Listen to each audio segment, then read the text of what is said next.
Salve, sono Francesca. Siamo in Friuli Venezia Giulia, a Spilimbergo, nel territorio dei Magreli dell'Alta Pianura Pordenonese, compresa tra il fiume Tagliamento e il torrente Meduna. Ti propongo una passeggiata tra realtà e memorie del passato nel villaggio di Gaio, descritto in uno dei miei libri dedicati al cammino lento nei piccoli insediamenti fuori le mura di Spilimbergo. Il villaggio di Gaio è ubicato a nord della città, su una terrazza che costeggia la valle del Tagliamento. Il cammino inizia dal villaggio di Baseglia e si dirige a nord, oltre la chiesa di Santa Croce, in un'area pianeggiante, su un antico tracciato viario fiancheggiato da ruscelli, immerso tra campi coltivati, documentato da interessanti foto d'epoca degli anni 50. Il panorama si apre verso le montagne e verso i punti d'ingresso delle principali valli alpine. Giungiamo al villaggio di Gaio. Poche case si intravedono in lontananza e non si individua ancora un'architettura emergente. Il villaggio è documentato dal XII secolo. Il toponimo Gaio deriva dal longobardo Gai Gaagi ed indica un luogo chiuso, bandito, riservato in origine ai nobili feudali. La mappa catastale del XIX secolo mostra un piccolo nucleo di case e ad est la chiesa di San Marco Evangelista, isolato su uno strapiombo che domina la valle del Tagliamento. Dalla piazzetta si procede a destra su via San Marco. Uno slargo con panchine invita alla sosta. Innanzi all'edicola votiva con immagine di San Luigi Gonzaga realizzata in mosaico. La chiesa di San Marco, preannunciata da un alto campanile, si erge al centro di un'area cimiteriale, poco oltre il sentiero che discende verso le grave del Tagliamento.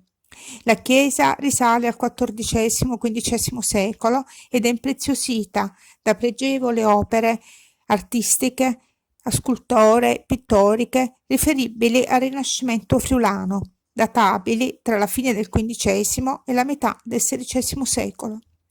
La chiesa, molto nota e visitata, è illustrata dettagliatamente da guide turistiche e dalla letteratura locale. L'interno merita una visita.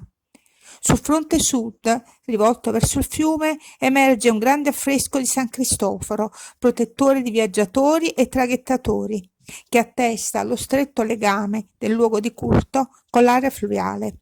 Dalla terrazza si gode di un ampio panorama sulla valle e sulle montagne. Ritorniamo verso la piazzetta di Gaio. Qui emerge il capitello della Madonna delle Grazie, piccolo edificio votivo nell'incrocio di strade, preposto in origine alla protezione del luogo, impreziosito da pregevoli affreschi del XVI e XVII secolo, equilibratamente immerso nel contesto. Il percorso prosegue a destra del capitello, fiancheggia un lavatoio e si svolge in un'area alberata, su un tracciato curvilineo, fiancheggiato da ruscelli derivati dalla roggia.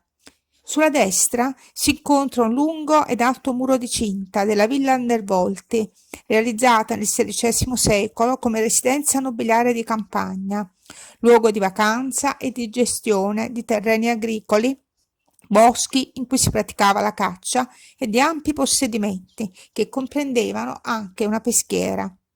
Poco oltre si nota un'edicola votiva benedicente l'ingresso ad un'abitazione rurale e nell'incrocio la colonna votiva in ricordo delle missioni, con 3 nicchie decorate a mosaico su sfondo dorato. Facciamo una sosta presso il monumento ai caduti di Gaio nelle 2 guerre, posto su un prato lambito dalla roggia, presso un lavatoio. Osserviamo interessanti abitazioni rurali a corte, che conservano elementi costruttivi spontanei in sasso e laterizio. Il libro descrittivo del cammino è stato patrocinato da enti ed associazioni che promuovono la conoscenza e la valorizzazione del territorio ed è stato recensito nella rivista dell'ente Friuli nel Mondo. Il libro descrive passo dopo passo i luoghi, con foto, mappe, note storiche, riferimenti bibliografici. È in formato cartaceo ed ebook, leggibile da tablet e da cellulare, comodo anche da portare in cammino. Il libro è stato presentato a settembre 2020 presso la Proloquio 2 Campanili di Caglio Basella. Se ti interessano questa ed altre passeggiate o se vuoi informazioni, puoi seguire il mio canale YouTube, la mia pagina Facebook e il mio blog, in cui troverai articoli illustrati con foto e mappe. Puoi leggere gratuitamente un estratto del libro. Sotto questo video trovi tutte le indicazioni. Se provi desiderio di scoprire questi luoghi, comincia con la lettura.